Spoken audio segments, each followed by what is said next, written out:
ये है part 2 Mahabalipuram poem का। तो पोइट यहाँ पर महाबलीपुरम का ब्यूटीफुल वर्णन करता है कि जो टेम्पल है वो कई शताब्दियों पर बनाया गया था। अब बाज यानी कि हॉक्स जो पक्षी है, एक शिकारी पक्षी, वही इस स्थान के चारों ओर उड़ते रहते हैं और कभी कभी सभी दिशाओं को कवर करते हैं या छूते हैं। तेज हवा है, ब्राइट समुद्र हम लोग यहाँ पे देख सकते हैं और शांत समुद्र में शांत लहरें उत्पन्न होती हैं।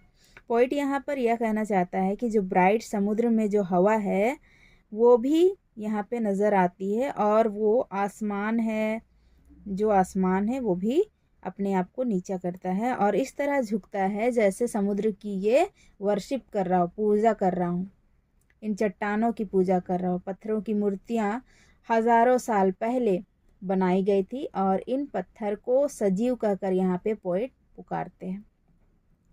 आगे स्टेंजा में हेरा किंग से लेके शिवा टू भागीरथा, कवि कहते हैं कि महाबलीपुरम को एक सम्राट और उसके पहचान के लोगों ने उसे कई शताब्दी पहले बनाया था। बहुत लंबा टाइम गुजर चुका है, तो वहाँ पर सिर्फ अभी कैजुआरीना के पेड़ खड़े हुए हैं और ये पेड़ और दूसरे पेड़ों के मुकाबले मजबूती से खड़े हैं।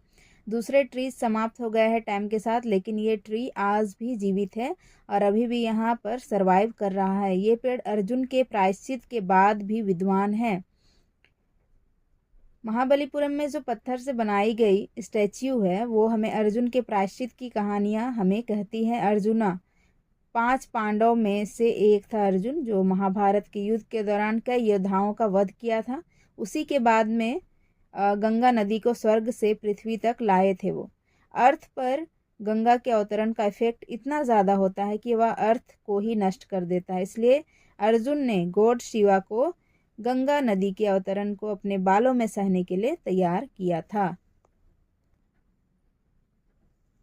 आगे stanza beast Rome the forest से लेके सांग और मनुष्य।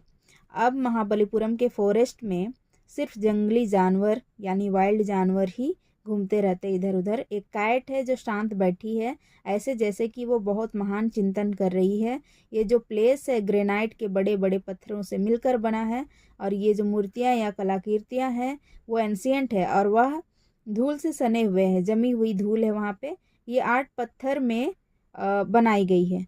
टाइम का जो साकार सपना है, इन्होंने टाइम का अच्छा से यूज़ किया है, लेकिन पोइट ये नहीं जानता कि ड्रीम्स के बारे हमें कौन इन्फॉर्मेशन देगा। साकार सपना इन पत्थरों में उत्कीर्ण किया गया है, तो उसके बारे में हमें कौन इन्फॉर्मेशन दे